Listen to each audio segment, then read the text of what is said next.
I don't know about you, but I feel the drive to significance, as Dallas Willard calls it, this sort of need or desire to have a meaningful existence in this world. Now, I have a toothpick here. I'm pretty sure the toothpick doesn't feel that. And yet, Dallas Willard is still talking about how the divine enters into the ordinary. And this toothpick is really ordinary.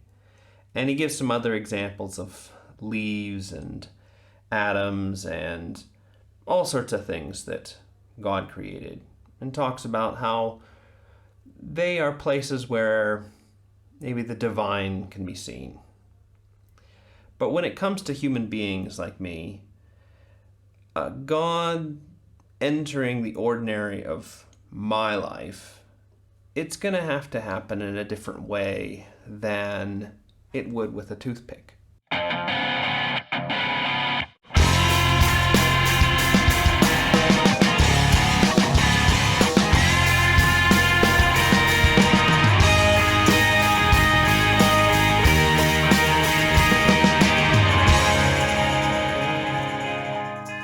Hey everybody, welcome to the Sanctus Forum. I am Michael Stewart Robb, better known as Mike, and we are doing the conspiracy commentaries here, which means we're talking about Dallas Willard and his really, really good book, The Divine Conspiracy.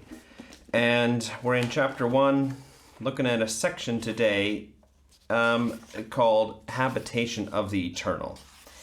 And the last section was about entering the ordinary, and Dallas Willard is still kind of in that theme of the divine and Jesus as divine entering into ordinary life.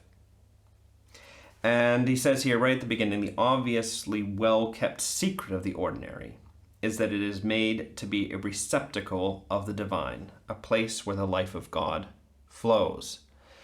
Now, I think he's mainly talking there about human life, human ordinary.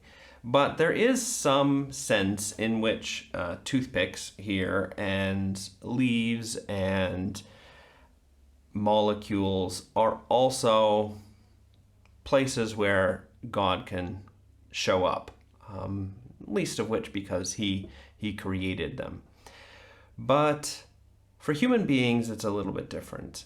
And Dallas Willard's going to approach this topic by talking about our drive to significance. And so just look at this here, page 15 for me, 1, 2, 3, fourth chapter, the drive to significance. And he says it shows up in little children who through their cries and their demands for attention, want to be taken seriously.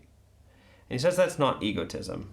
And I don't really want to talk much about egotism, but here in the 5th paragraph, he kind of pulls out a kind of an old philosophical argument. You'll find it in Immanuel Kant about how human beings are irreplaceable and without price. This sort of need to really count for something. And that's what he's going to call the drive to significance.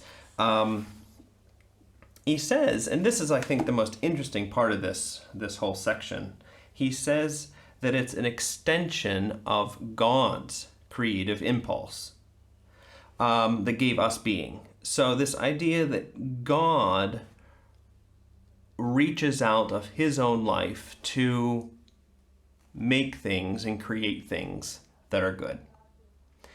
And he says that's basically what's in us as well.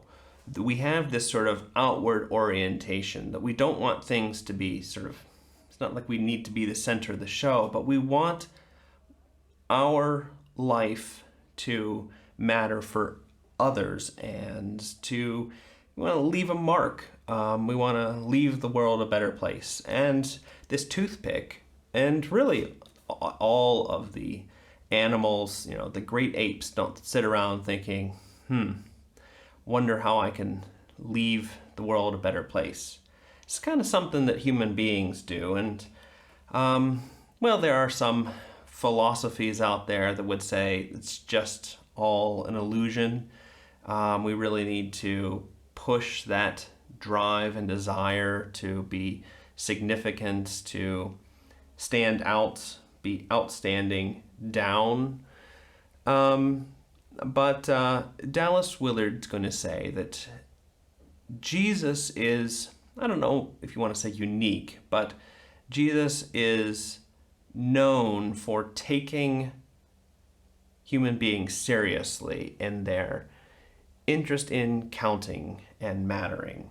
What Dallas Willard calls an outwardly directed desire for good to be done.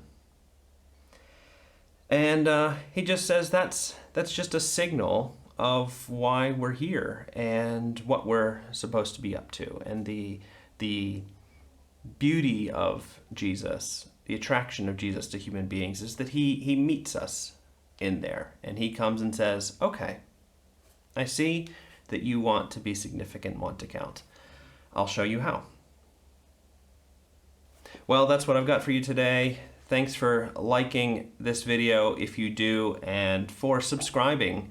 And I guess we'll just see you in another one.